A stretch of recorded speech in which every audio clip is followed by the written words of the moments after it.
we Good, live? good gracious. I'm about to transition, right? Is it this one? It's this one! Hello and welcome back to Dying of Exposure. My name is Steve, I am your game mommy, and I am joined by I like using it because of the situation you're in, my kooky cosmonauts. Say hello, kooky cosmonauts. Hello, Not feeling kooky great. cosmonauts. You're in such Hello, a kooky... Casper. I'm not feeling It's- very kooky in the It's so studio this kooky. evening. Why No. not? Is So it kooky, because... so crazy? Because of these smilers. These smilers, here. as you so coined them.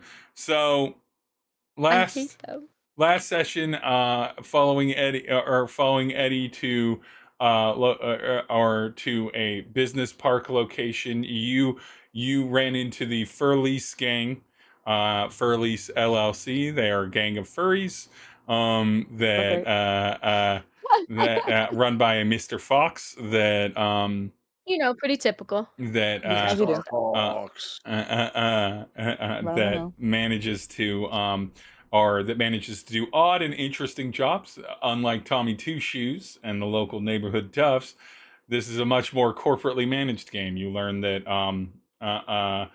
you had to go to a blood bank or fluid facility, as they are called in Velis. Red, pink, or blush. I don't want to remember that. To obtain Red, 1,000 white, or pints of blushed. blood. White, red, or Red, black. white, and blush. Yep. To obtain 1,000 pints of blood and hopefully an organ printer. You were well set up for the job and well disguised, and were going to be in and out and in plenty of time to go to a karaoke bar to meet Karaoke night. Kilo's friend for It was karaoke night. Fun. It's We're so supposed to be fun. having fun. It's not fun anymore. It's So not fun. fun. After successfully exfiltrating with the blood and the organ printer, thus obtaining the materials in order to give get Alexander back from would-be kidnappers that you have not yet met in person. You find yourselves right across the street from the Voxbox karaoke bar, where you were supposed to meet. It would have been so nice were it not for the incredible amounts of screaming. The screaming and the terror and the Kilo going into action and the Eddie being briefly confused but realizing this was the vibe of the group apparently. So I guess to get involved, the Cybertruck being sent off to the drop location. So check that mission in completed in your old mission log. And you're on a new surprise mission now. There are people being terrorized in there, and you know that Yancey is certainly one of them.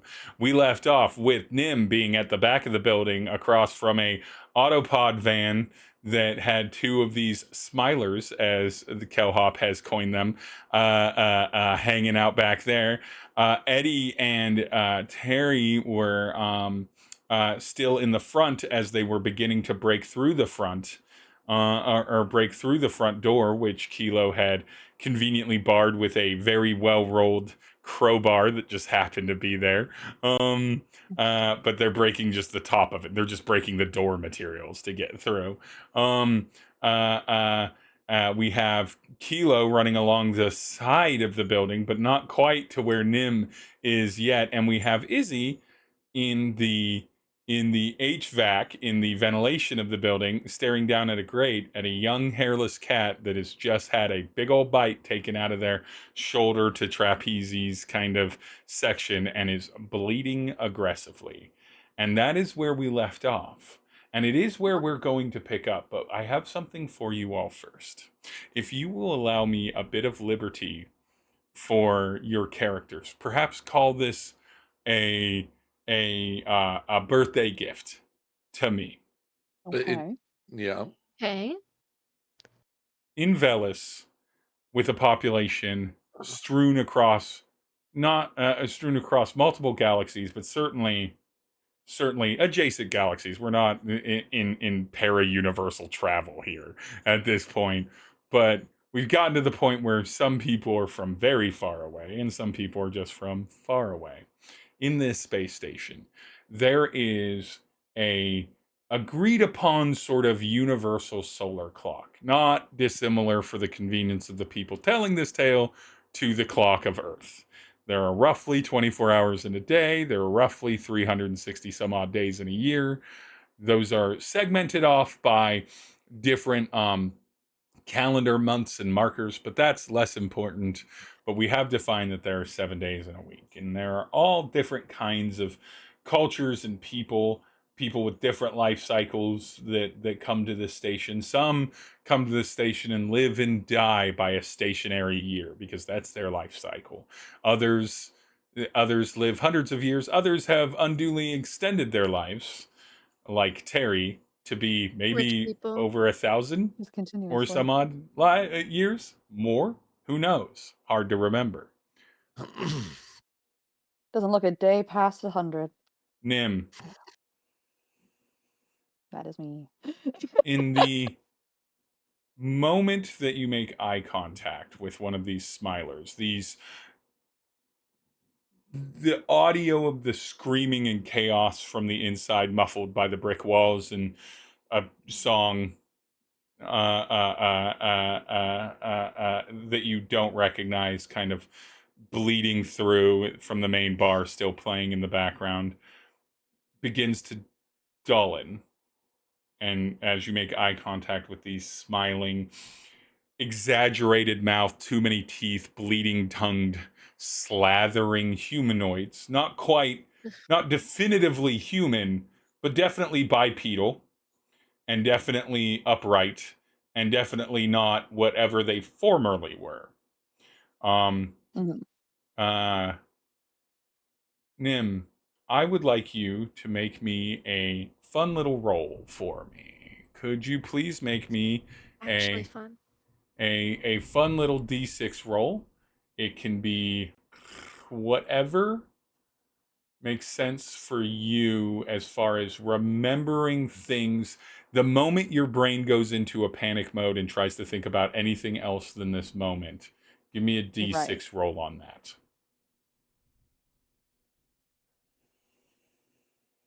Scared. Or remembering that would be like focus, right? Yeah, let's go focus. Also, Abby, I forgot to tell you, side note, you look super pretty tonight. Thank you. Just side note. You put in some effort and we see it. We see the effort. You see it. I put on eyeshadow. It's amazing. Didn't know I could do that. Okay. That is a 4. Julia's Not in the chat. phenomenal. Julia's in the chat. Are Julia. Yeah. Hi, Julia. She hasn't said anything yet, but she's there. Julia, oh my gosh. So with a 4, your mind begins grasping. It starts thinking about all the things that might be impacted by this very dangerous situation you're in. And of course, you remember that your family's coming to town in a few days. Yep. I Your can't wait to meet them. your family Oh Lord. coming to town is a whole other mess that you've kind of backburnered for more important things. But there is something else that has maybe jarred loose in Nim's mind. Your family tends to visit you and your siblings on kind of rotation, your parents and their new partners and the complicated dynamics they're in. Um, uh, uh, Tends to visit your siblings on tour on a rotation, and they do tend to visit during holidays. And something that maybe the back of your mind was digging at is like, what kind of holiday would they be visiting for? You've been on Velis for a while. You celebrate the sort of holidays that are Velis holidays. You might have some personal holidays that are sort The of left local over from holidays. your childhood, or your Right. youth. But the station doesn't necessarily. It has plenty of population where like a district might celebrate different holidays, but the station as a whole doesn't necessarily do that. There's just too many to name. And then you realize, well, God damn it, it's your birthday in about a week from today. Fuck. And that's why they're coming. It's your birthday, Nim. How does Nim feel about their birthday usually, before, say, the events of this campaign? Let's see.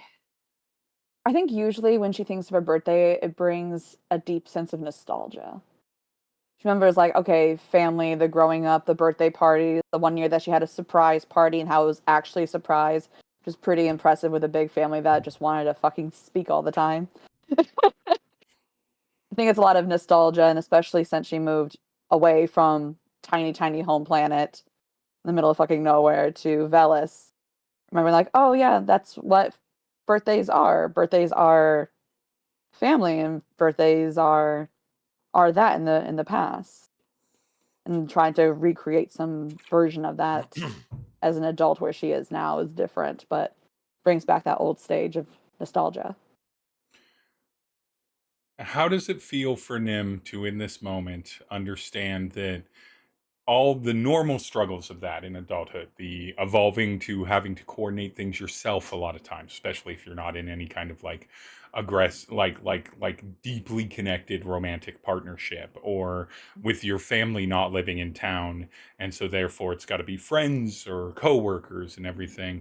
How do they feel about that being pushed even further away by the life they've suddenly been thrown into now, as punctuated by staring down two faces that would normally have you screaming and running in the other direction a few days ago, Right. and may still have you screaming and running in the other direction now, but Which is a valid response. yeah. It's a very valid response. But how does In how does general. Nim react to the fact that that maybe all of the weight of how much you've been dealing with the fact that the world that you thought that you understood as you had to evolve in Velis is also apparently having to evolve again and fully change. You came from a place, you knew that Velis would be different, you discovered what it earnestly felt like to be in Velis as opposed to your hometown, and now Mhm. Velis has revealed that that version of Velis was not complete, and now you have another Right. version of life that you're entering in, and that your old previous Right. life was a lie. I believe everything's a lie, nothing is good. Other rants Safety that is a Nim has lie, said, privacy is a scam. yeah, all of the things that Nim has been panicking about. How does Nim? How is it impacting Nim? Is it impacting, or are you trying to put it away? What's it making Nim feel?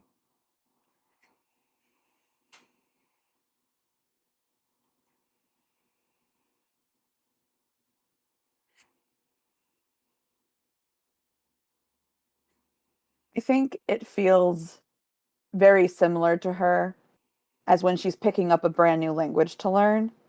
It's like you're starting from fucking square one. There's a few things that might seem there's a few root vowels.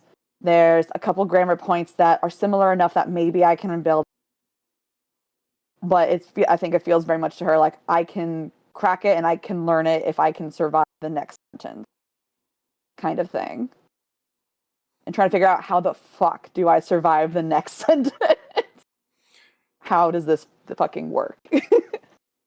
Nim's a badass. And with is that, what Nim, I'm yeah, very, very, very real badass energy, Yeah. like true for a bird lady, true humanity. Nim, in this moment, because you rolled a 4, A 4. you and them, it seems like several beats in a scene where you make it's very much and That she looks time at me slowed and I down in look at that moment of him, panic. and he looks at me and I look at him, and he looks at me and I look at him. It He very looks much at feels me. like that moment. I look at him. Looks at It's me, in and I look fact at him. not even half a second, because you rolled a 4, Right. Nim. You get to act first. What does Nim do Beautiful. as the reality of the scenario and in the moment come crashing in as you stare at these two juicy mouth boys? I don't like that statement. Ugh. Oh, That is a visceral statement that I will immediately I don't reject. know. They're visceral villains. I don't know if you remember from last Juicy session where mouth boulders. Steve legitimately described them as their tongues gnashing against their own teeth Yeah. and then Right, bleeding just and ripping them their just own not They tongues tear their caring. own tongues apart. Just not caring. They That died is with stuck in my brain. they died with a gusher in their mouth. Yep. They're just repulsive. They are not good. Oh. These are not hot vampires. No, they are And not. in No. fact, they are not at all vampiric in that sense. They are something else. They are simply something else. Smilers. They Simply are hungry. smilers. So yeah, what does Nim do when met with this? Hungry hippos. I want to see. Oh, I want Julia to draw a smiler. No, I don't want to look at one. It'll make me too Yes. sad. It'll scare me Yes. too much. I don't want to look at it. I don't want to look at it. You don't want the horror equivalent of a little child that's eaten too many warheads that have torn up its tongue taste buds, sticking out its tongue and bleeding. Lord, I don't want the equivalent of someone going to the dentist without flossing. They just have bleeding gums because they're this close to fucking gingivitis. Oh golly. About gingers? Gingivitis. I'm not having an accent. I'm saying a disease. That was You more silly accurate. red-headed boy. You silly fella.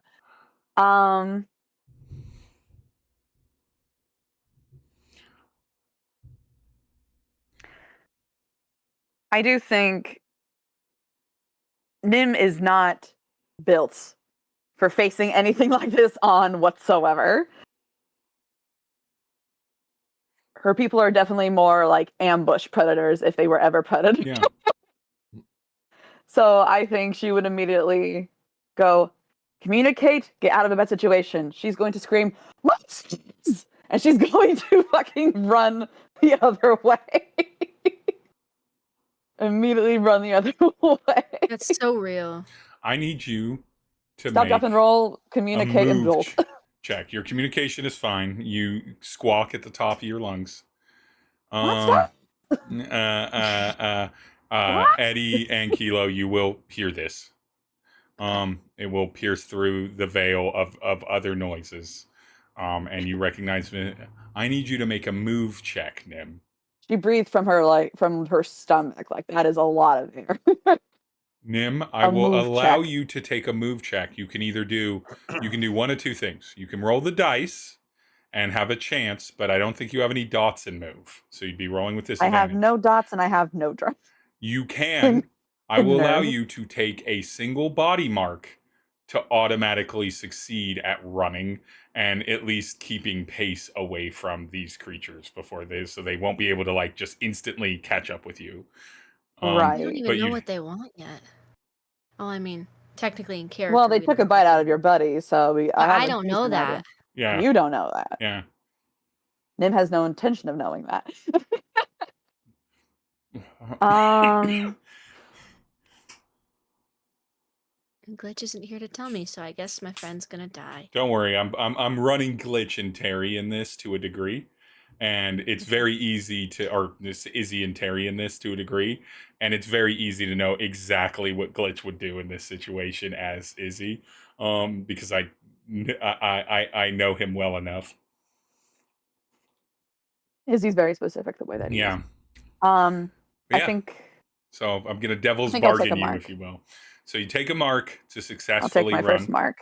Mark and body. Remember, if you get up to 3, you get a scar. Yep. And you also pass out. Yep. But we will go then.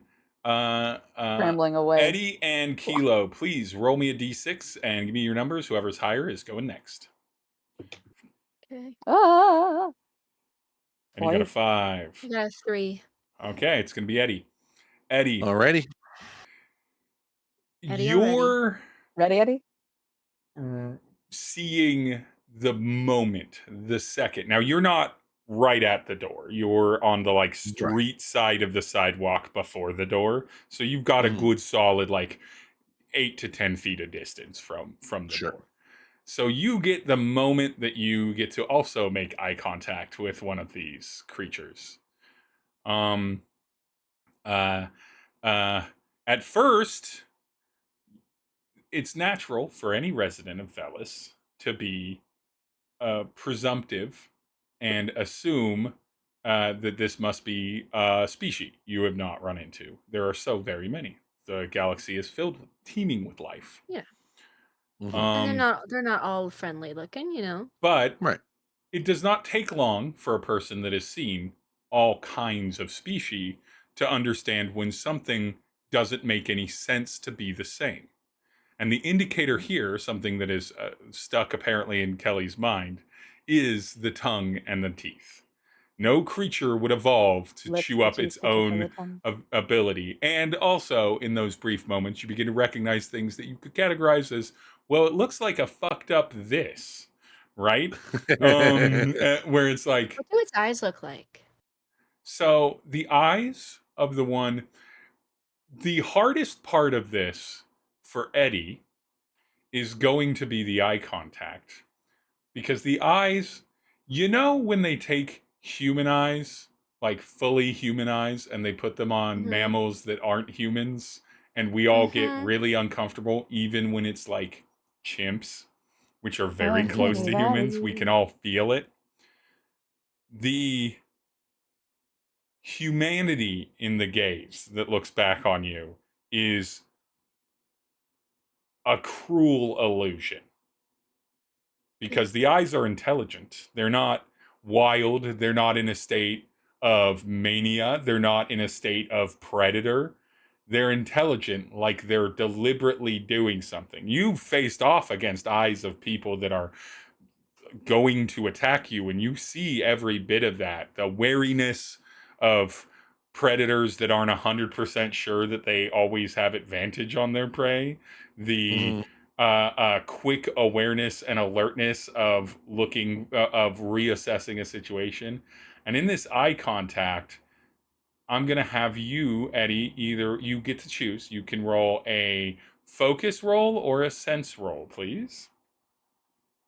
Focus roll or a sense roll. Ooh.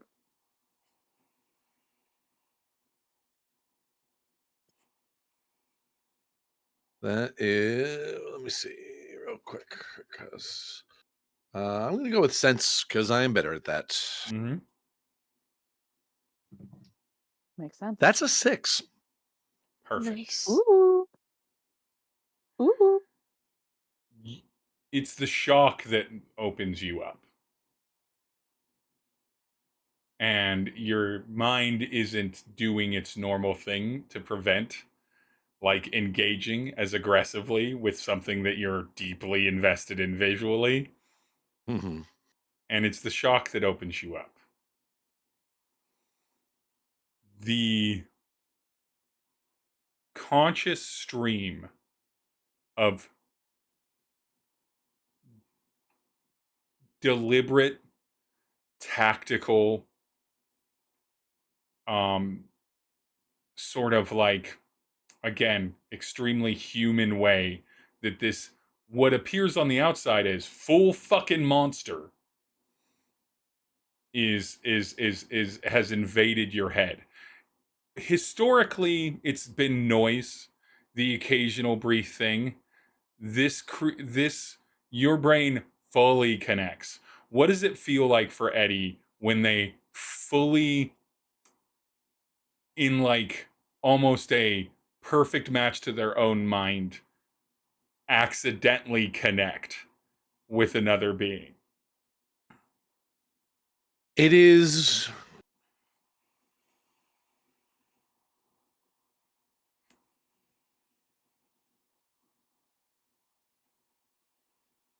It.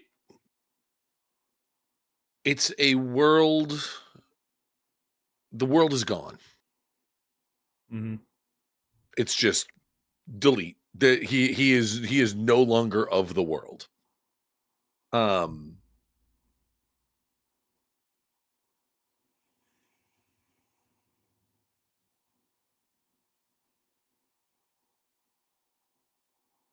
it's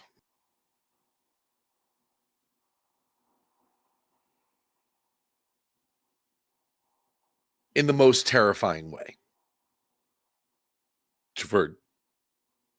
To be specific here, it's not a matter of like there's a certain like there is a certain feeling of peace to it, but it's an unnerving one because it is time spent alone that he has no control over what's happening. He realizes that he's away from his body, and there's nothing he can do about it. Eddie, does Eddie have any siblings?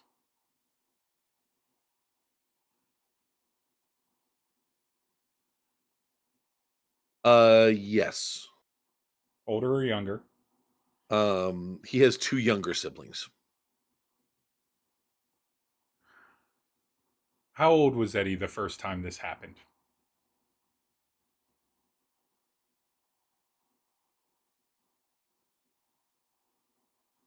He was 10.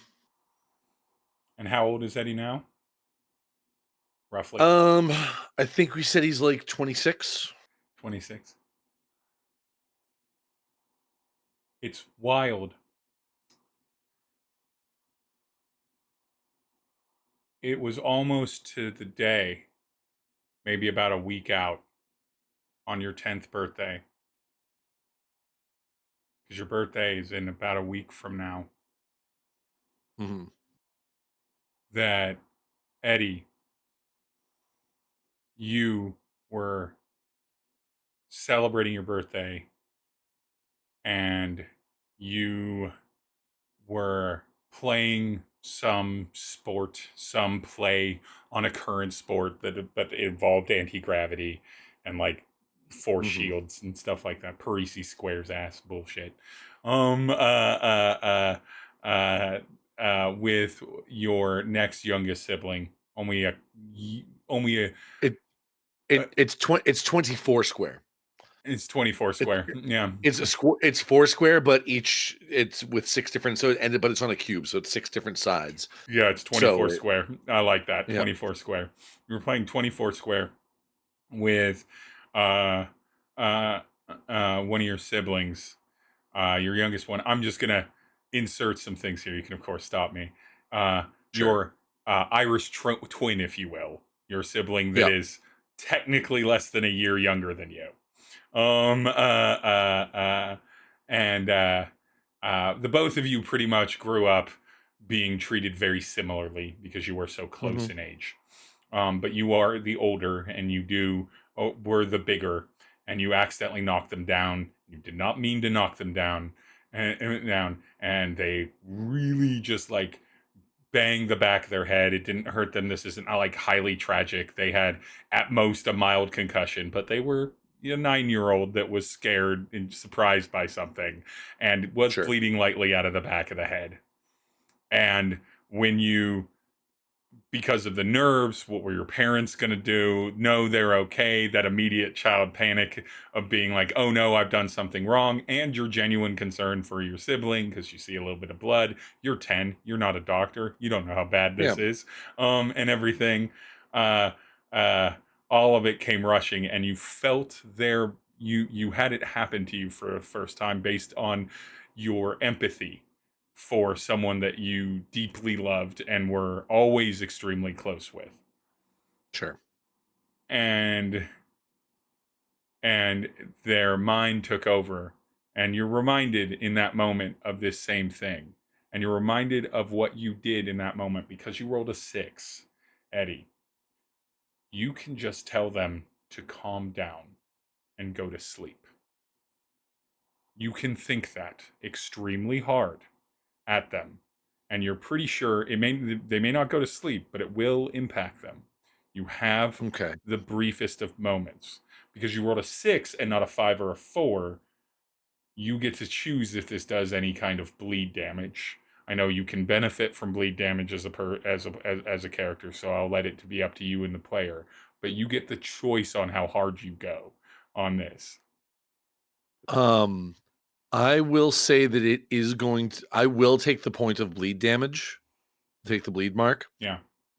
so that I can let them in. Whenever you take one or more bleed marks, you also gain additional information about the phenomenon that harmed you. Ask the GM one question about the source of the bleed. Mm-hmm. So I am going to reach out to it and just be like, just sort of in my best psychic big brother voice, just be like, it's okay. Don't worry about this. It's going to be all right. Calm down. It'll be fine. you get the quietest voice back.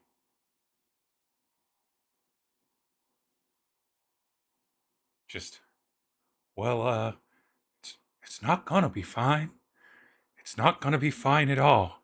It'll never be fine for me. Soon it won't be fine for you or anyone. It's not gonna be fine. It'll never be fine again. It'll never be fine again. And you get a mostly collated memory of something that feels very familiar to you because it is almost the situation you're in, of this person sans the extended mouth and all the extra teeth sitting at a tiny little fold-out table in a tiny little studio pod laughing to some audio comedy that they're listening to and everything, enjoying a delightful little like creamy soup and everything, just on a pleasant afternoon, and then going to answer their front door when they hear the sort of bell, and they see someone who looks like they're chewing on something that has a package in hand, and a little cap. Because you rolled a 6, Eddie, the uniform they're wearing is from a company called Send and Receive. Because you rolled a 6, Eddie, and because you've gone down these rabbit holes in the past in some of your more enthusiastic and chemically enhanced rants, Send and Receive is a subsidiary of Gray Industries. Same people behind Talk to Me? Same people behind Talk to Me. And you see the moment where they open the door and they're like, yeah, I'll sign for it. And then a mouth opens up, revealing a bunch of teeth, and then it goes dark for them in that moment. And your memory goes dark. All right. So you get that bit of information, that this is a person that was turned into this, and that they have their wits about them to a degree, at least, because their voice implies such. You too might be in the same mindset. What does Eddie do here to address this? You get first action, if you will.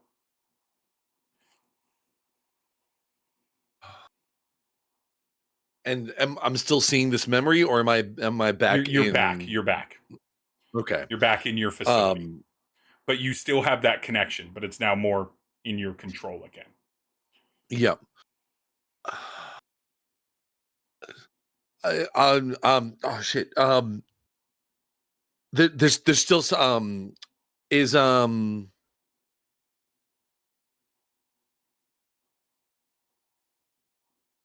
is what's I was right. Who was I? I was with Tery is the one that is Tery. nearest you. Tery is the one. Okay. I'm gonna look at Tery and just like there's somebody in there. There's still somebody in that space, in there. They're being controlled by it's fuck. It's Gray Industries. So they've got notified Tery that Gray Industries is involved here. Yep. I'm gonna give you a sway roll. Okay.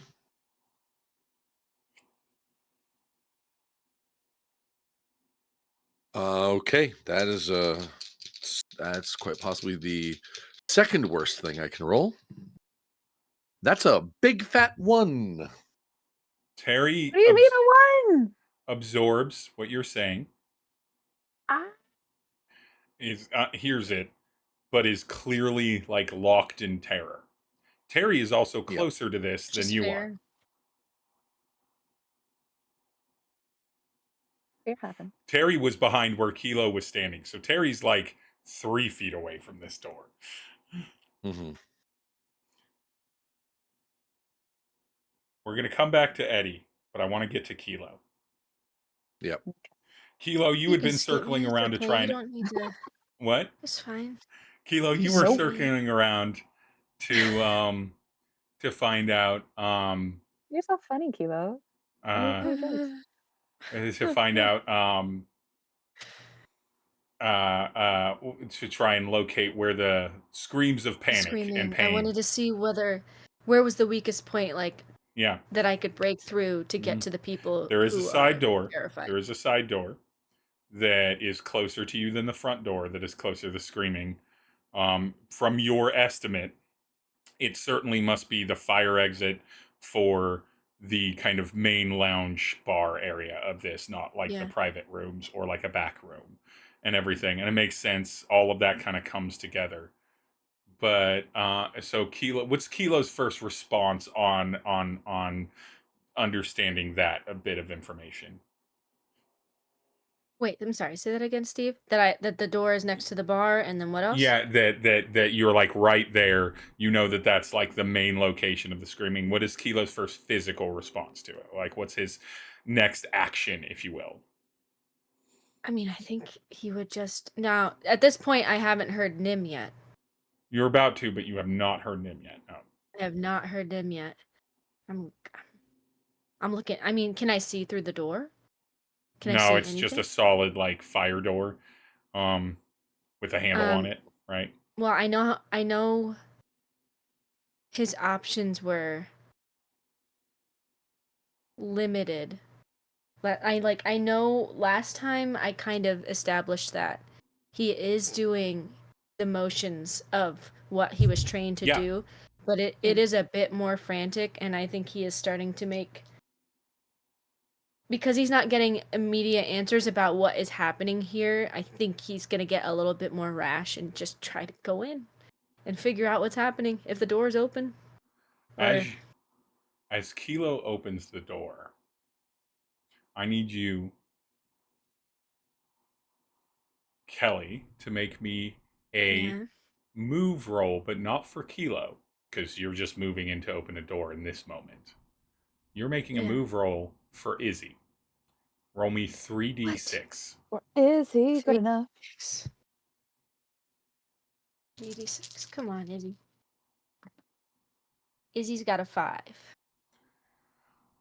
With a 5, what Kilo first sees is you get there just at the right moment. Because you first see a hairless cat. You see a bunch of tables overturned. The dark kind of lighting of a karaoke lounge trimmed out. Blood sprayed in different sections of the walls. Your quick assessment of various people being attacked by various other people. Hmm. But you instantly hone in on the thing that you would not be able to help but look at.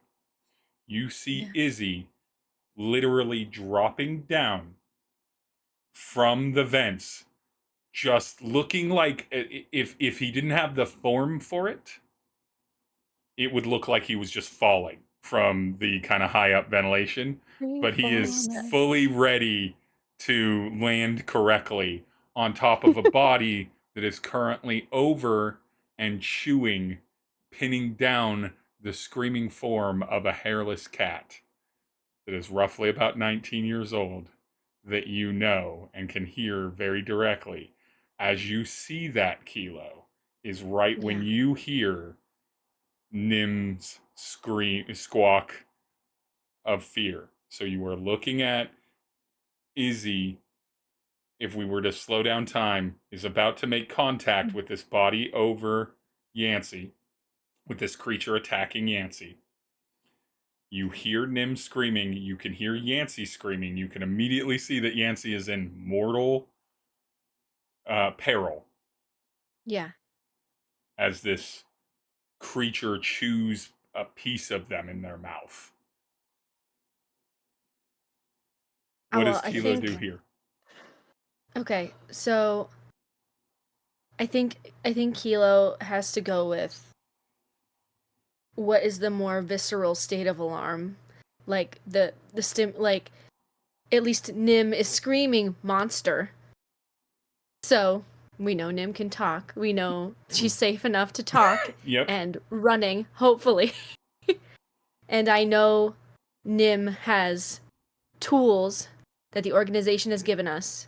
Mm-hmm. I know there are backup things that Nim has to fall back on, and I'm seeing a 19-year-old bleeding out on top of a bar. Mm-hmm. I think actually this has not quite come into play yet. And I don't know what kind of role this is, but if anybody remembers in my initial description of Kilo, he has a pair of swung back like horns that are flush with grooves in his skull that only position forward in times of like distress and rage and just fury. And I think in that moment they like I've been trying to think about how this works. Whether it's just like a flush snapping forward or whether it's an organic, like literally the horns repurposing themselves to the front, almost in a more alien kind of way. And like the horn, like the points rematerializing, coming back forward up to the front instead. And I think it's more like that, but it happens in the blink of an eye. It's not some slow transition. Yes, it looks instant. And I think he goes to, I mean, I know he sees Izzy coming down from the ceiling, but his knee-jerk reaction is to ram this thing off of the bar. Give me a strike or move roll. Okay. And because you are in, but before you do that, I want you to give me a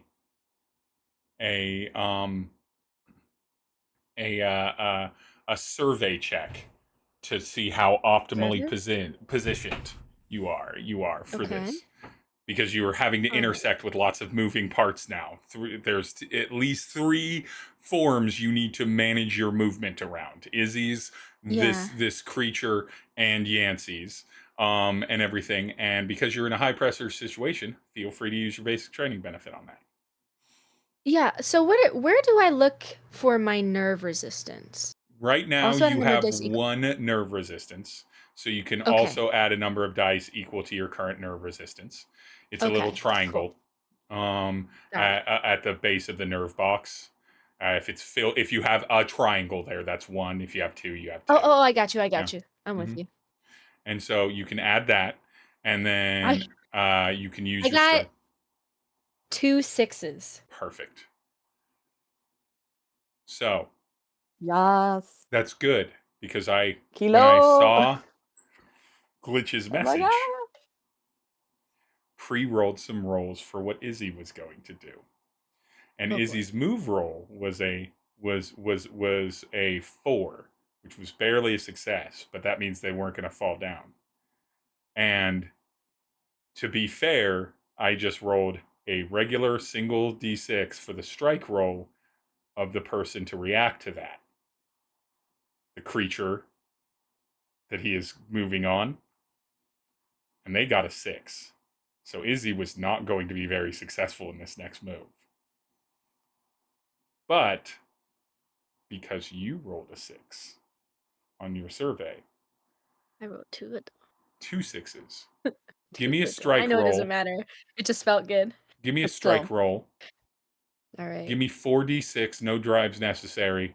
I know you already have 2 pips in it. I'm doubling it to you because you double 6'd.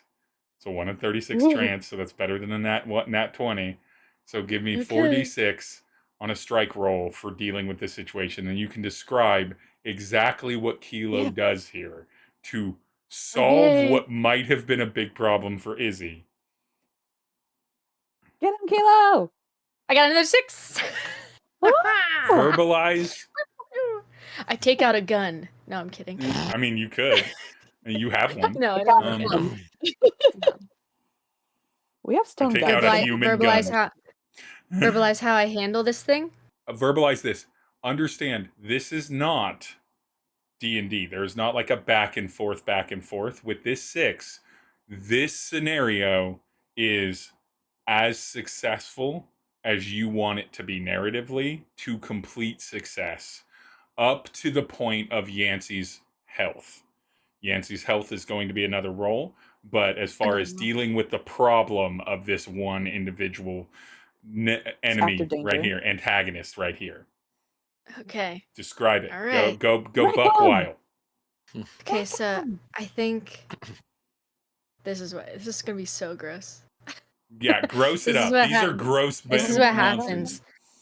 So I think what Kilo does is he's essentially charging in like a bull. Mhm. That was just his instinct. And I think there is a moment where this thing is tearing into Yancey, and I think it's maybe reveling in it a little bit, and it comes it up is. to kind of gloat for just a second, like wide smile, tongue lashing out, covered in its own blood and Yancey's blood. Mhm. And I think what happens is Kilo does a side swipe with one of his horns through this thing's mouth as it's open, and he almost hooks it like a fish. And so he comes up, he hooks it with this horn, and then it's almost like wrestling. Like he swings it around through the air, head down, and crushes this thing's head into the ground to the point where Kilo's horn is dug into the floor of the bar, and this thing's head is pinned down to the floor with his horn. And while he's held there, Kilo just takes arms on the other side, both arms, and is just pummeling this thing's torso to a pulp while he has it pinned down. Until there's just viscera, entrails everywhere. Until it's 2 pieces instead of 1. Woof. Woof. Woof. Damn. In this moment, Rip off my whole shoulder. Kilo, I would like you to roll a focus check for me, please. Why are you smiling like that? I hate it. I mean, focus check? valid.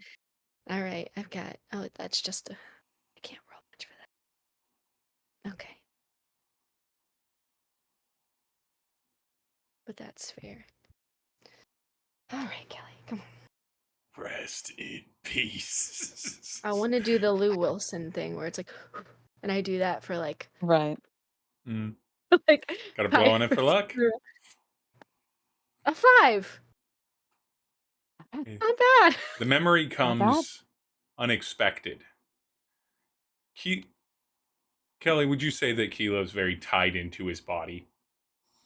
Like his physical form is something that is how he moves through the world, not just mechanically, like because he needs his body to move, but also how he moves through the world and how he's been only further trained to move through the world by just the nature of his history. Mm-hmm.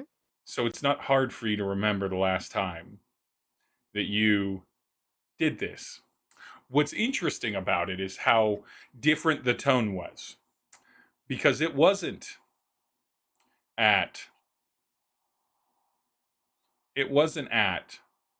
a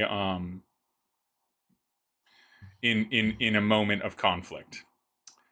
It was at the behest of the coercion of others. Kilo is not a person that ever I perceive was manipulated by peer pressure.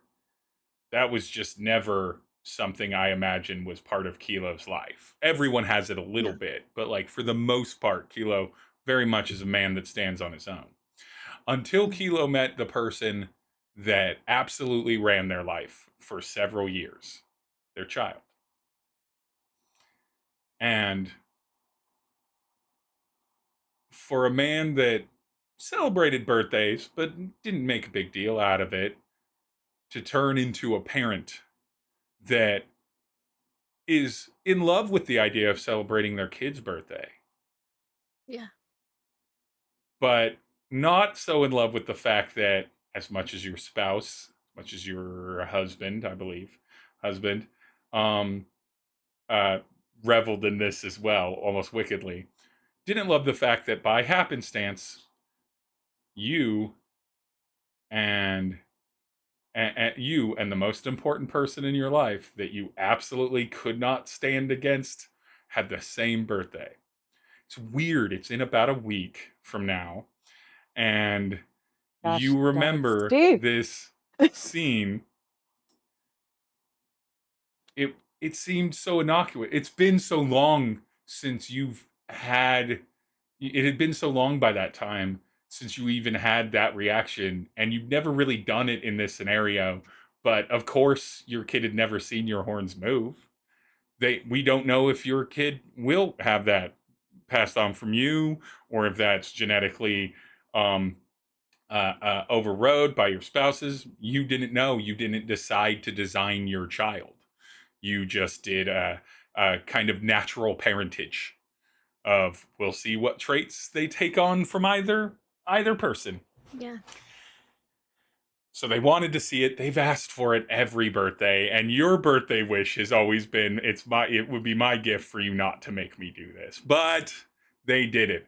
It especially was affected by the fact that there was a piñata and a blindfold and a bunch of absolute whiffs, and that piñata was just not getting destroyed even when they hit it. Maybe you'd gotten a stronger piñata. Your brain, always thinking durable is good, realized maybe it was a little too durable. So it was the perfect Too good. situation. And Too much Kilo mache.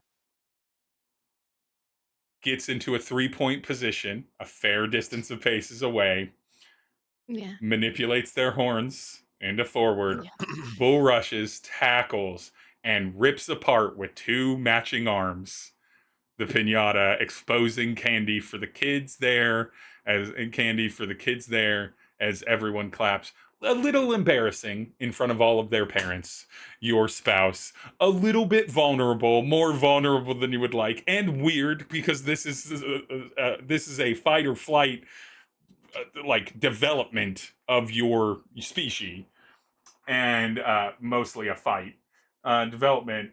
But you were safe. You were with safe people in a safe time, and we transition from that memory of candy and streamers and confetti and sparkly glitter exploding out of a brightly colorful picture or a brightly colorful image of something that looks like a cross between like a cat and a spider, but is very adorable, um as a popular pet at the time for Velis. And instead that nicely transitions into little bits of entrail, blood, and viscera flowing from this thing as you save another young person who has a tenth of the level of influence on you that your own child did. But maybe on reflection in this moment, when you have the mind for it, you realize you're just a sucker for anyone you just became a sucker for anyone who's right in that age slot where you could be their parent. And Izzy, because they have the time, is going to address Yancey's wound. I will let Glitch roll that roll, and you all make decisions on that when they're back, because I'm not going to roll that separately. Now But I will say, when would it be okay for me? Because when we were divvying up the things that the organization gave us, I did ask for one of the medicine kits. Can I, Sure. since Izzy's gonna take care of it, can I Yep. toss it to Izzy? Yeah, Okay. you're giving, instead of Izzy taking possible body harm, you have handled the immediate threat and given Yancey a better chance at not dying here. But we'll let Glitch do that, and I'll try to remember that they have the medical kit with them, which will give I wrote them it the down. ability to dice roll it. Thank you so much. All right. One of the birthday squad. We're going to go back to Eddie. The birthday squad. Eddie, What is Lord this? D. What is this, Steve? It's a This- conspiracy. I will explain this when we're done with the session. All right. Okay. Eddie, Yes. you I'll have you know my music just got very ominous. Beautiful. you consider you have communicated this to Tery. This creature is going to come through. It looks like they're going to crawl over this person. This person turned monster. Right. Turned over. They're coming, and you are confident with your read on them that their intent is to attack and consume the thing that they attack. Tery's the nearest to them, followed by you. What does Eddie do here? As they scramble through kind of the top side of the busted up door, now that they've opened enough realm, they're not smoothly moving through it. This is not they're not like... This Terry's not moving smoothly through it? No, or this the monster creature. thing? Yeah, Tery is frozen in space right now. Okay.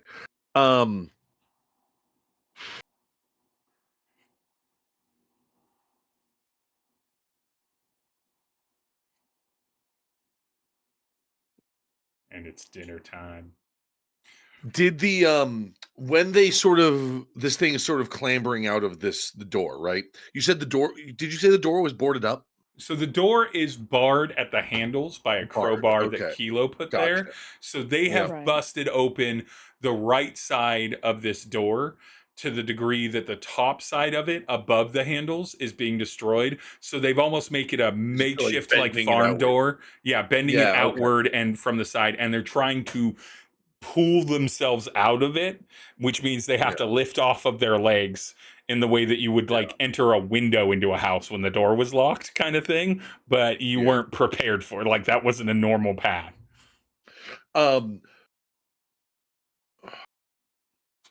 What sort of like decorations are around here? Like what sort of like is there like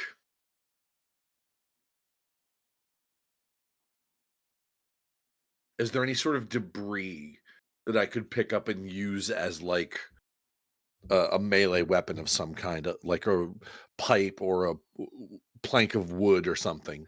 There's absolutely there is potentially debris around, but you have something that is standard issue from the agency. You have a telescoping rod. Oh, So that's you right have too. that classic, unfortunately used oftentimes poorly, that classic police weapon of just a baton that extends very quickly but can easily be on your belt. You have that on you. All right. Well then I'm gonna try to rush forward and try to get between Tery and the door and just try to like I'm not trying to incapacitate them. I'm just trying to sort of like beat them back into the building. Make it unpleasant for them to continue this pathway. Right. Yeah. It's All right. it's the newspaper with the dog back. No. Yeah. Pretty Back. much. I'm gonna have you The old roll me cartoon. something. I'm gonna have you roll me first. You're gonna roll a move roll, not for Eddie, but for Tery. This is a D6 flat. Okay.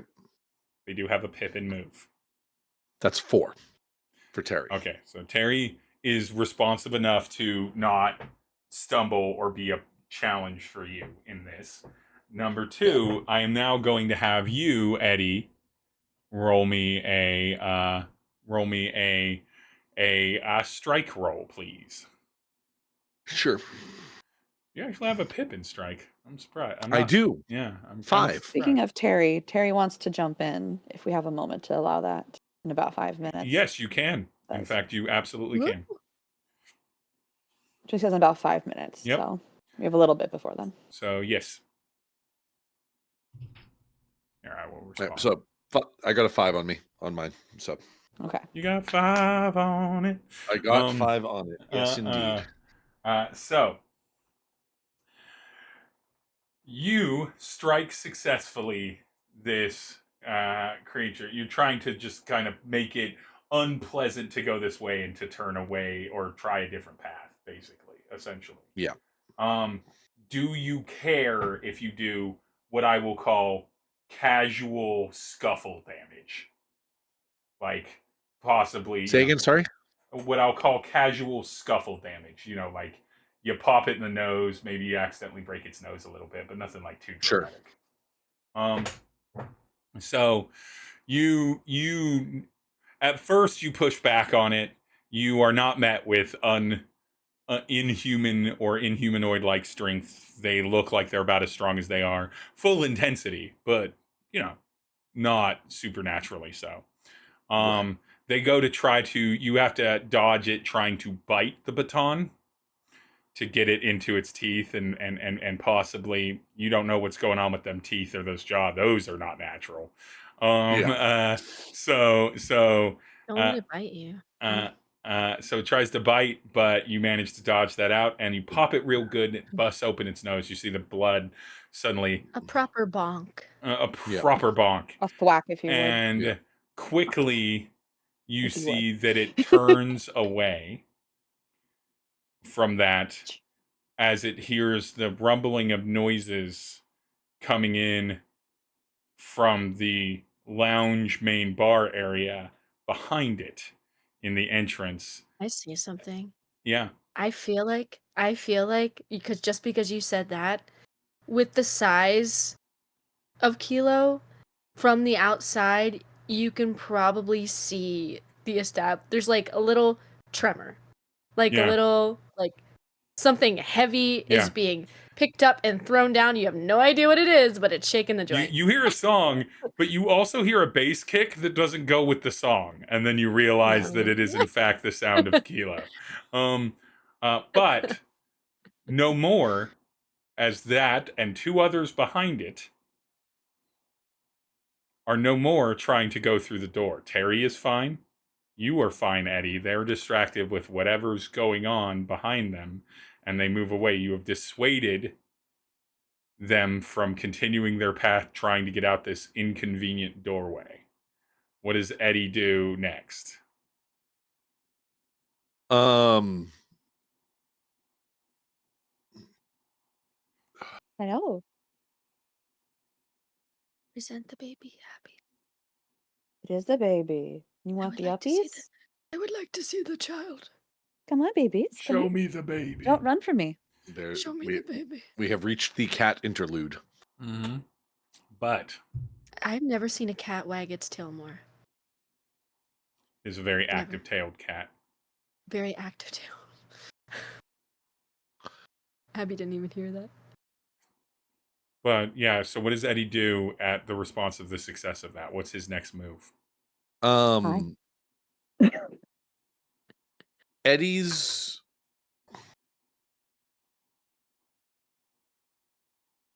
That tail. I just said has the waggiest tail of any cat I've ever seen, Abby. the Very the expressive. the things inside are heading farther in, like towards farther where that in. thud was Yeah. where that thud was coming from. Yep. Okay. Mhm. I am gonna try to move, and I know that Kilo went that way, right? Yeah, you know that Kilo and Nim both went toward the back of the building, to the side and back of the building. Okay. I am gonna head around, and I'm gonna head around the side of the building and head towards where that sound came from, towards Kilo. Towards Kilo and towards the squawk that you also would have heard. Yeah. And so I will not make you roll a 50-50 chance for it. I will say this. Does Eddie drag Tery along with them or no? How responsive is Tery right now? If Eddie grabs Tery, Tery will come. But Harry won't know to come unless Eddie grabs Tery. Then yeah, I'll grab Tery. There's no resistance. It's just an awareness thing.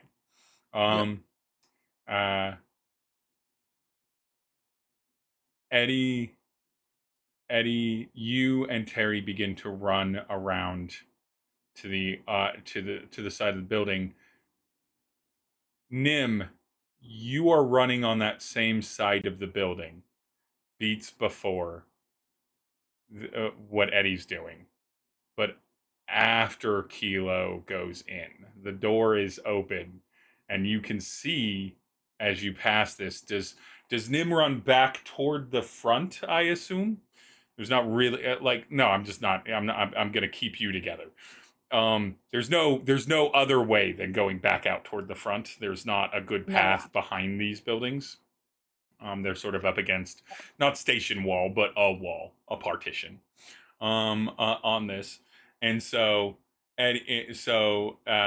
you're running by the open door. If you glance in said open door, you will see very briefly in your run the figure of Kilo horn spearing one of these creatures to the ground and currently battering them so aggressively with punches. Shit. Punches that aren't meant to bruise, punches that are meant to punch through. Yeah. Does that create any kind of hitch in Nim's movement, or does that rechange where you're going to, or do you keep going, no, I need to run away? You can't eat hand sanitizer. You will die.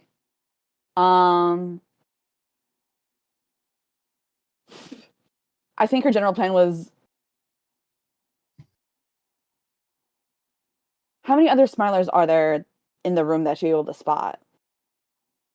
Right now, she can And they're really with Kilo. only see one, but you assume that there's more in the way that you hear more rustling than simply Kilo and Izzy could be creating in that moment with the one.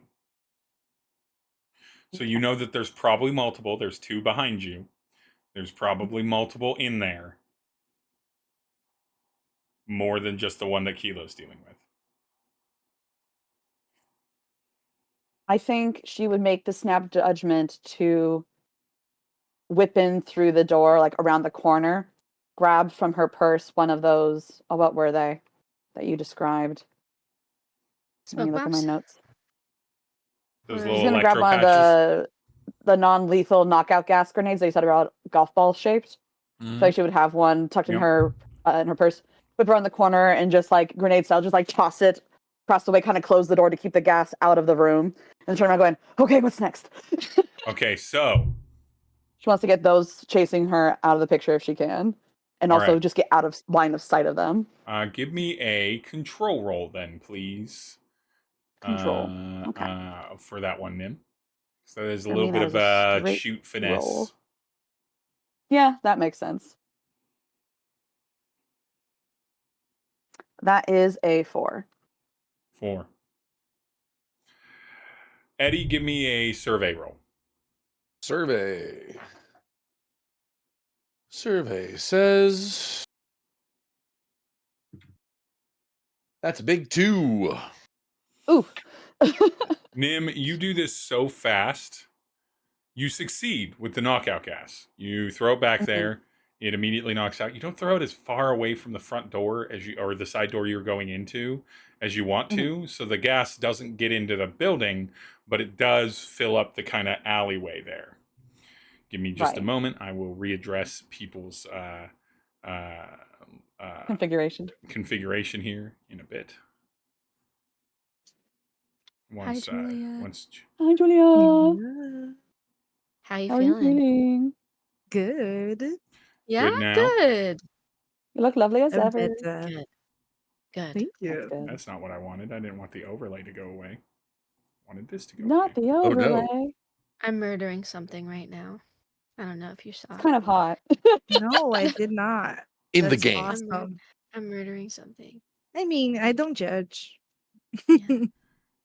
I'm I just mean, making an where adjustment where so that where we do can we see have the people's room to faces. judge? We listen and we don't Oh my judge. god. We listen and we don't We judge. listen, we don't judge. And then I just need somebody that is Abby- not Abby currently. looks so wow. I So know, that's what I good. said. That's Shut what, up. that's what Stop. I said. I mean, I'm What like, is I am this? clearly dropping the ball. And she was like, on oh, my I put on work. some eyeshadow. She has full makeup. lovely blouse No. situation happening. It's like Yeah. got these fancy like flower accents. You Don't look hide. stunning.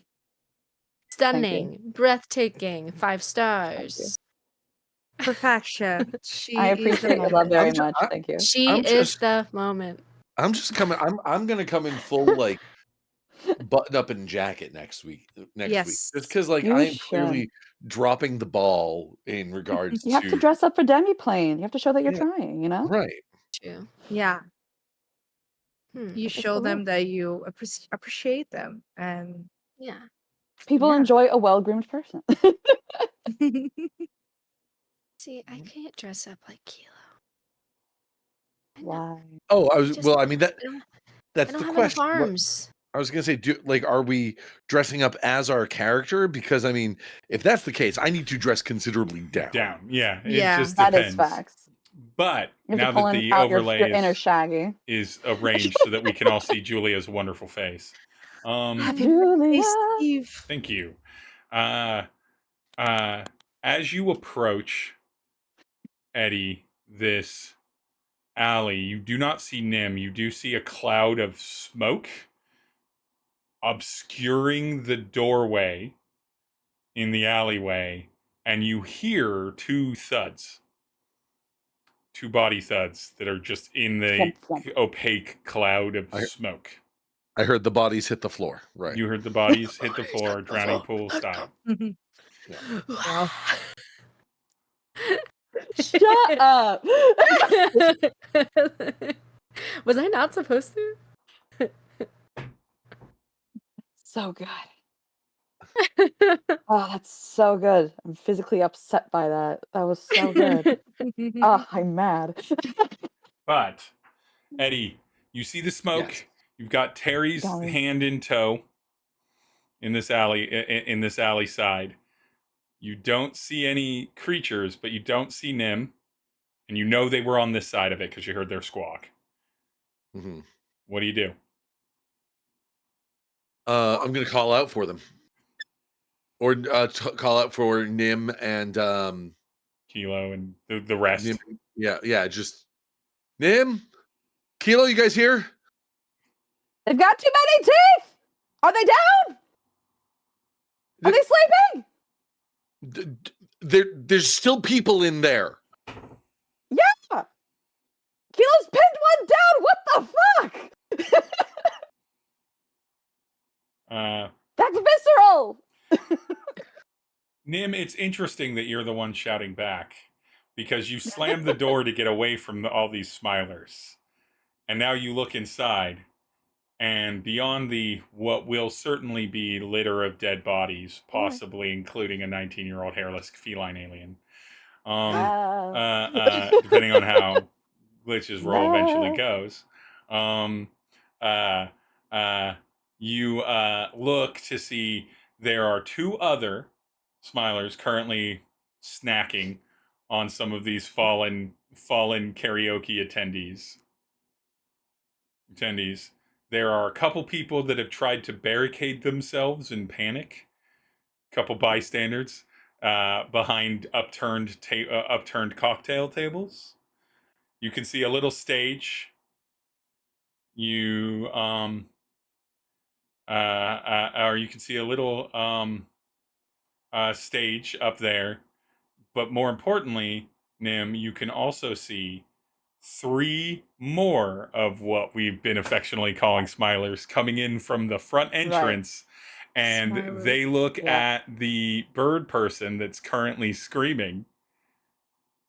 And they look at the 2 jacked reptilian aliens that seem to be, one of which seems to be tearing apart the body of one of Right. their compatriots. The other seems to be hovering over the other, and they make a smart choice and decide to go for Yeah. the bird person.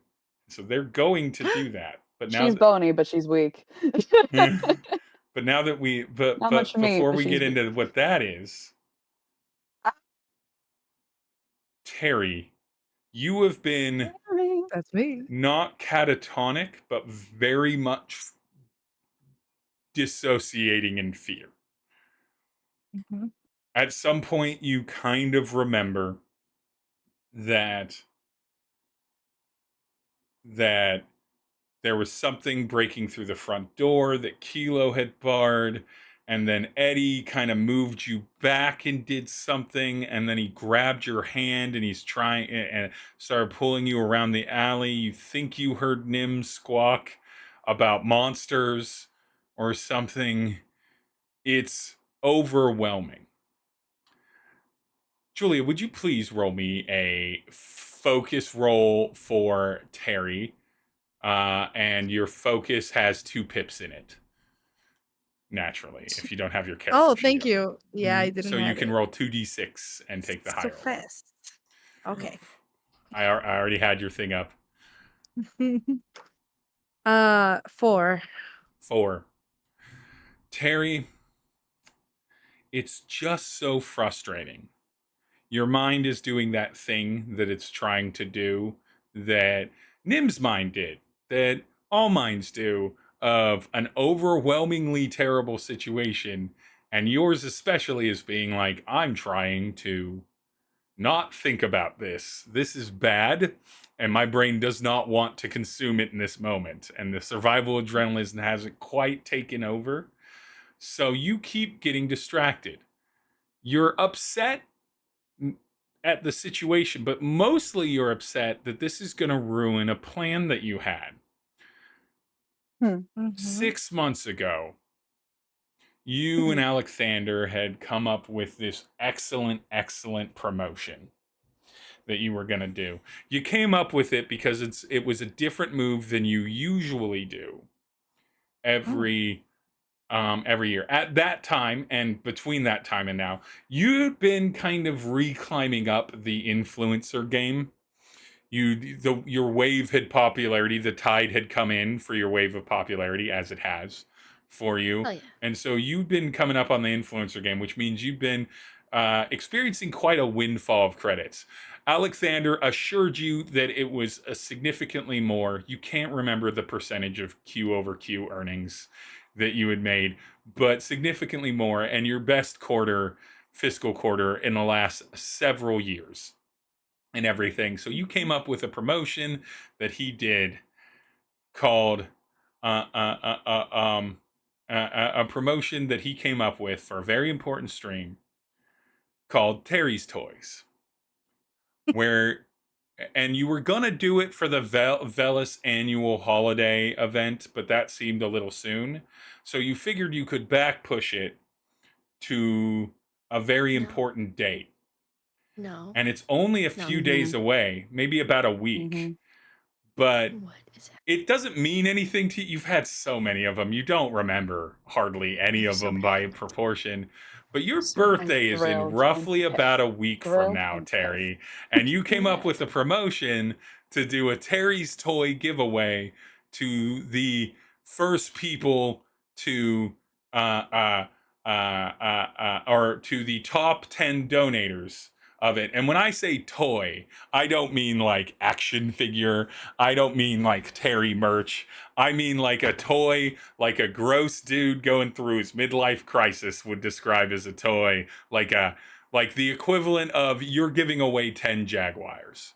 You're giving away 10 cars, like optimum premium autopods that cost the equivalent of somewhere in the neighborhood of $150,000 would today, US.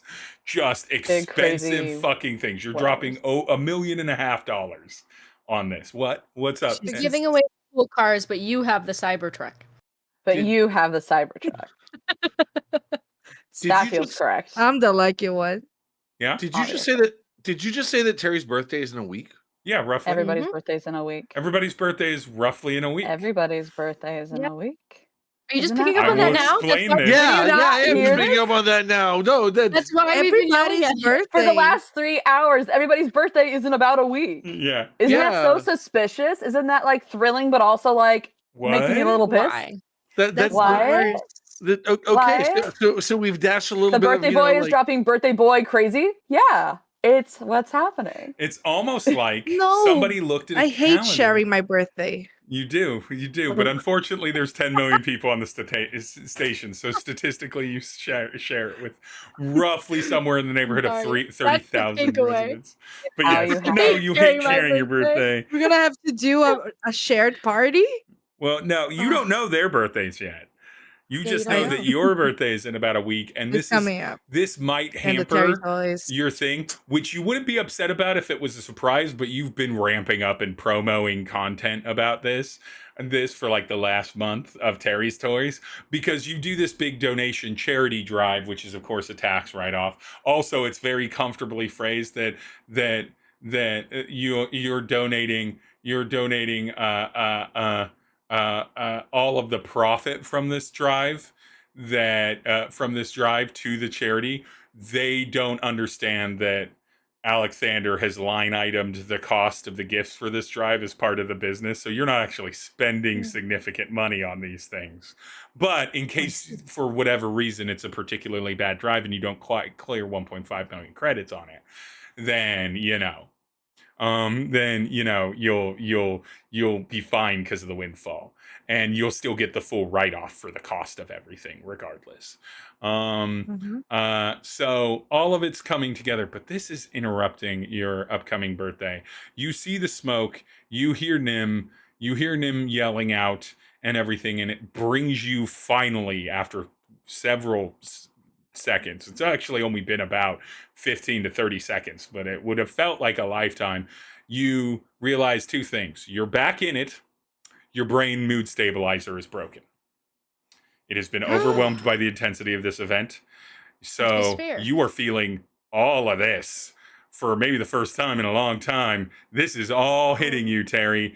Tery, Eddie is currently holding your hand. You are at an alleyway that at the end of the alleyway is filled with smoke. Eddie is currently having a yelling conversation with Nim, who is inside the building, the karaoke building, that you also suspect Kilo has gone into, and you absolutely are sure Izzy is in there too. You can hear noises of still some people screaming out in pain.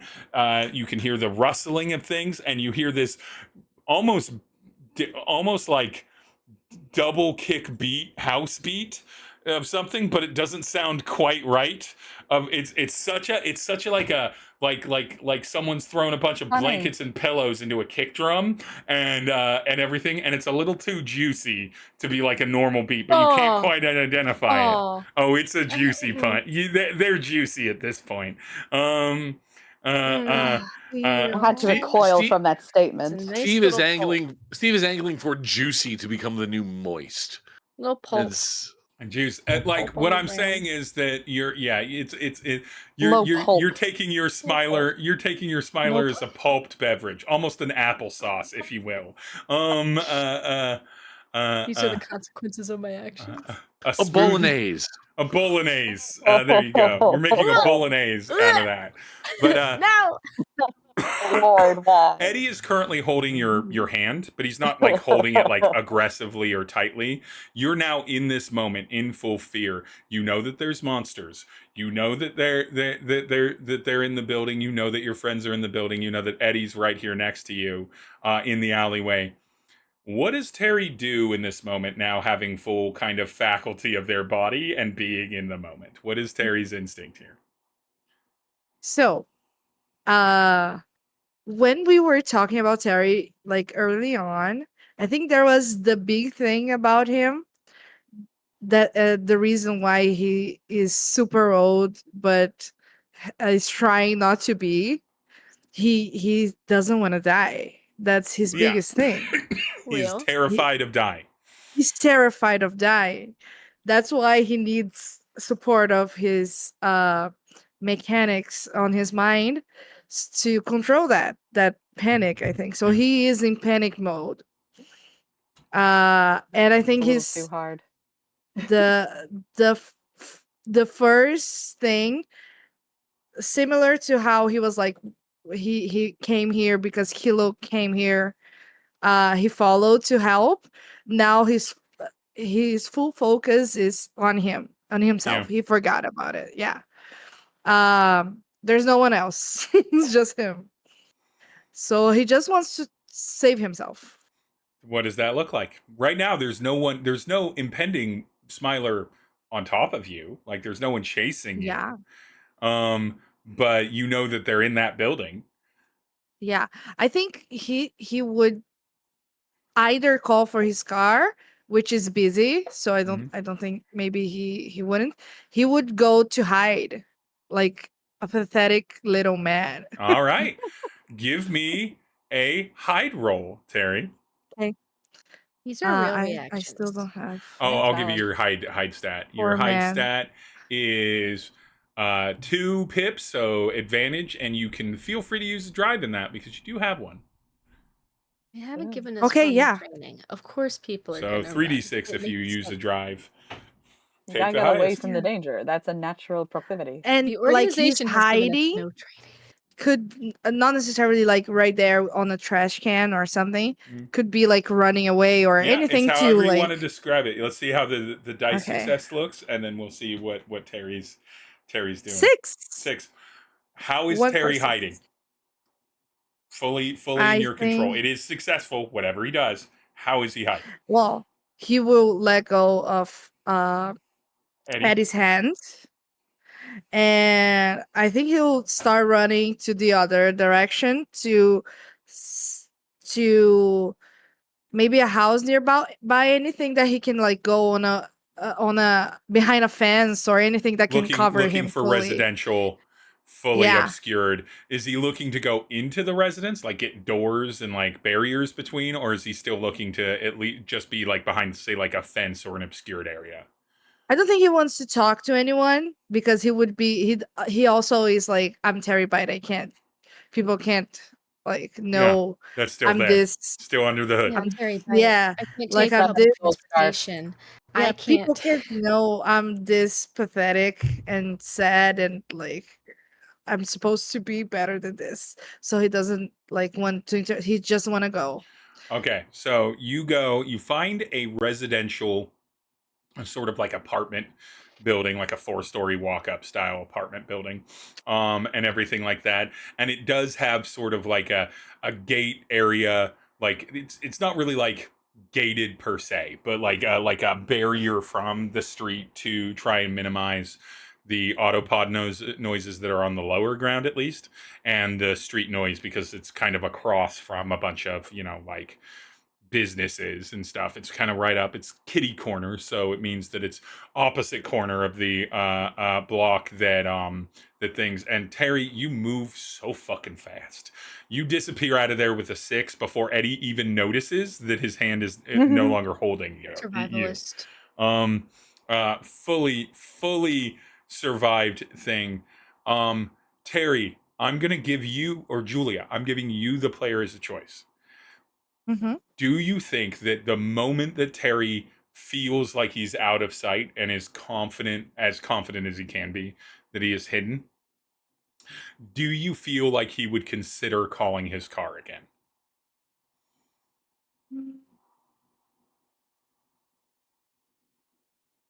I don't think he would be that rational. Maybe he's just acting out of instinct to like take cover and stay there and try to. Maybe he doesn't even understand that like his system is like failing him. So he's Mhm. like, let me go there to calm my system back so I can control myself. All right, Tery, I need you to roll a focus check, but instead of the normal 2 pips that you have in this, I need you to roll it with just, I'm putting a penalty on you, and I'm giving you just 1, so just a straight D6. I do Okay. love that calling the car is essentially the equivalent of, Mom, I'm at the sleepover and I'm not having fun. Come pick me up. Right. Yeah. Come get me. Mom, they're 3. drinking. I don't know what to do. I gotta get out I of don't know here. what to do. Come get me. If the Mom, I roll have to go had by the been sleepover. I have to leave. if The things had worst. been different in this moment, if you hadn't been so overwhelmed, if the group of people you were with weren't so dead set on putting their lives at risk, if your life wasn't originally at risk, you have definitely had every possible scenario gamed out with Alexander. Alexander has walked you through every procedure you're supposed to do in any scenario. You've spent months on it. This is a weekly conversation, multiple times a week. Like, if you don't know where I am, what do you do? If you get lost in the city, if you get mobbed by fans, if you get mobbed by fans under the age of 18, if you get mobbed by fans over the age of 18, if you are publicly seen before you're mobbed by fans, if you are not seen until the mob starts, every scenario has been gamed out. And normally, your mind would be able to pull that up. In fact, normally there'd be a device helping you get there. But that device is not working, and you don't know that it's not working, and it is too intense for it not working. So this scenario is just the run, hide, I need to not die scenario that you are fully successful at hiding. No one, including anyone that looks for you right now, will see you on a 6 and hide, whether they know you or not. But we're gonna come back in to Eddie. You don't notice that Tery's disappeared in this moment. You're having that conversation with Nim. Nim has just screamed that they're in there. You've communicated that there's still people in there and everything like that. Eddie, you are forced with a choice. Do you try to get yourself into that building or no?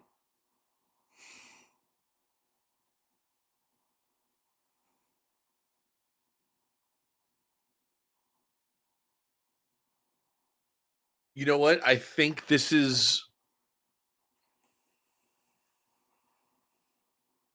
everything happening right here and the information that Eddie has, it's going to be one of those things. Eddie is going to try to get into the building, and he doesn't know why. Ooh.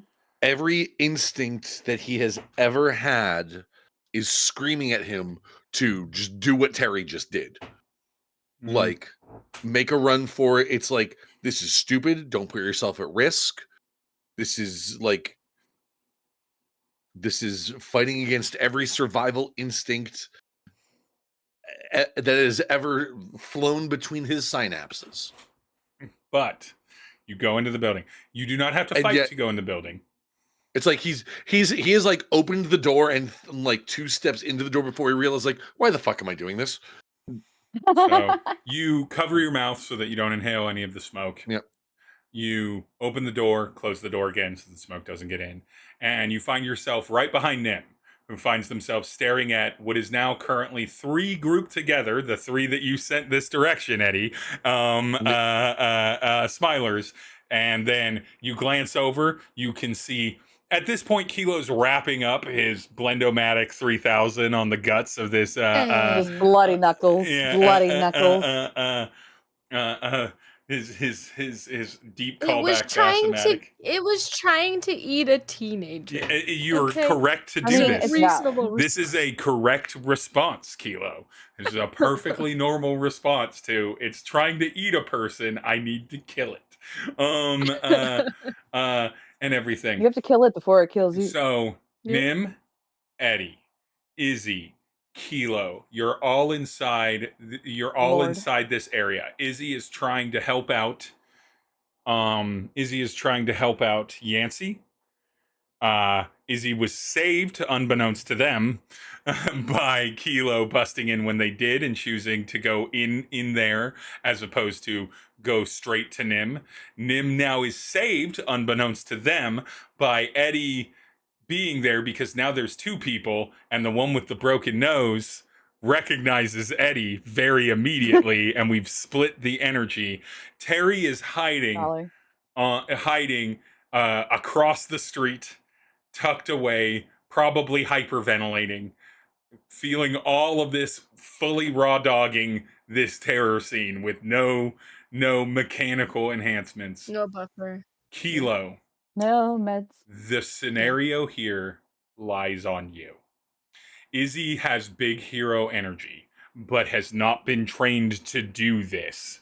Nim and Eddie are capable and skilled at things, but you don't really know if they're good in a drag out fight. You don't know where Tery is. Yancey is on the ground. Izzy's going to help them. They probably at least have a decent understanding of medicine. Being an athlete, you've found most athletes do, because they need it, especially with some of the sports Izzy has been involved with. There's no way they don't know about the basic structures of mammalian repair.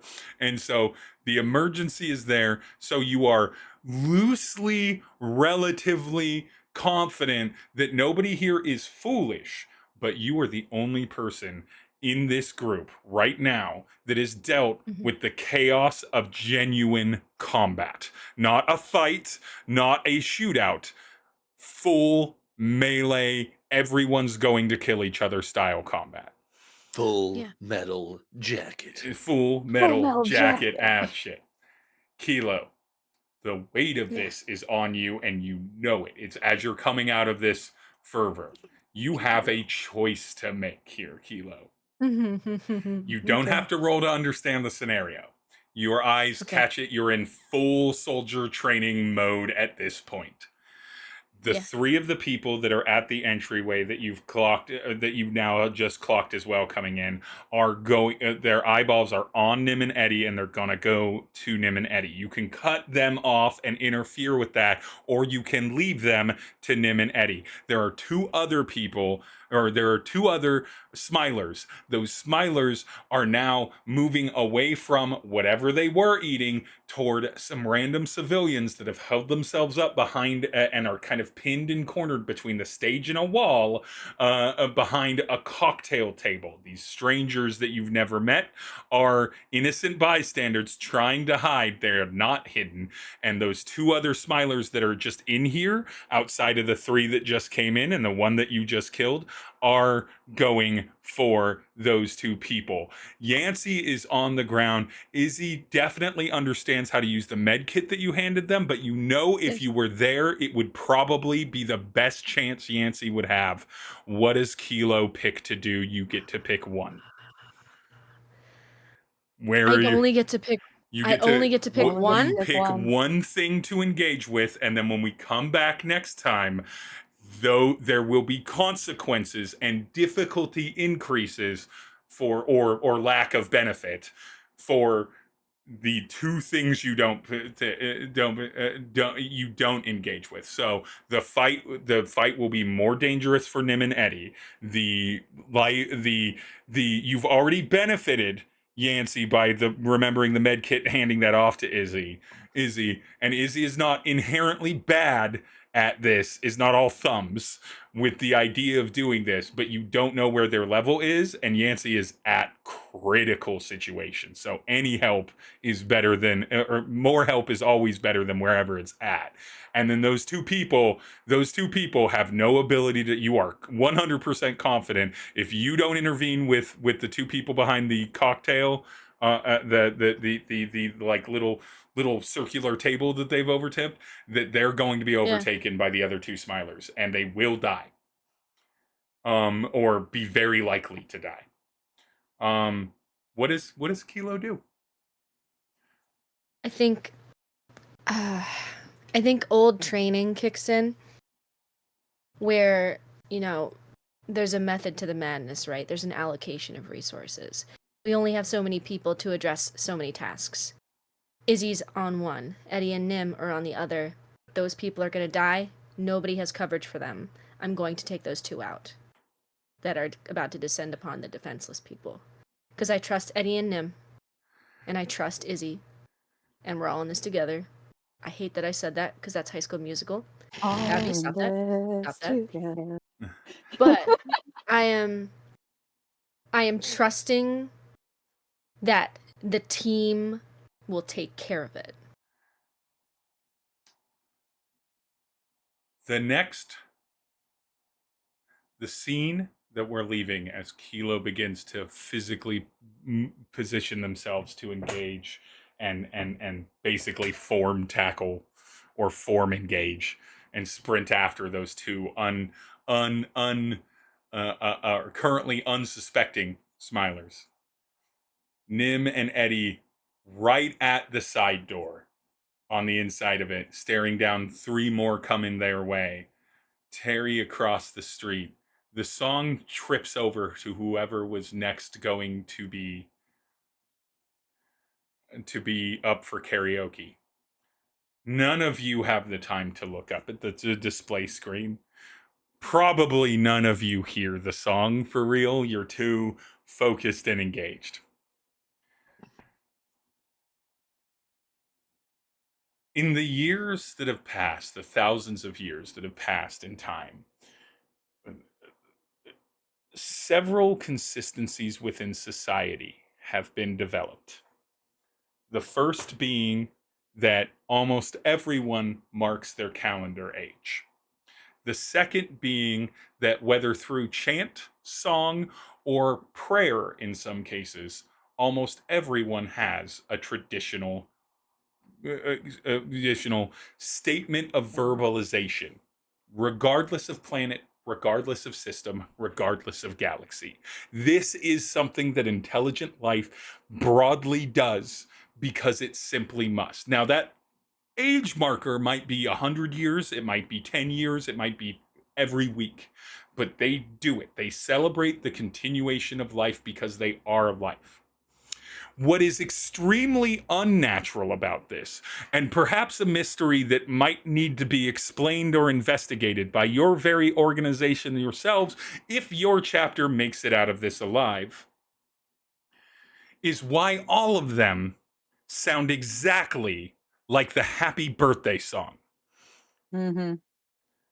Whether in cadence, phrasing, syllables, or melody, it always feels like da da da da da da da da da da da da. Now, modern historians will tell you that that was not actually the origin point of that song, but it is the one that became popular melody when it was combined and it overtook it.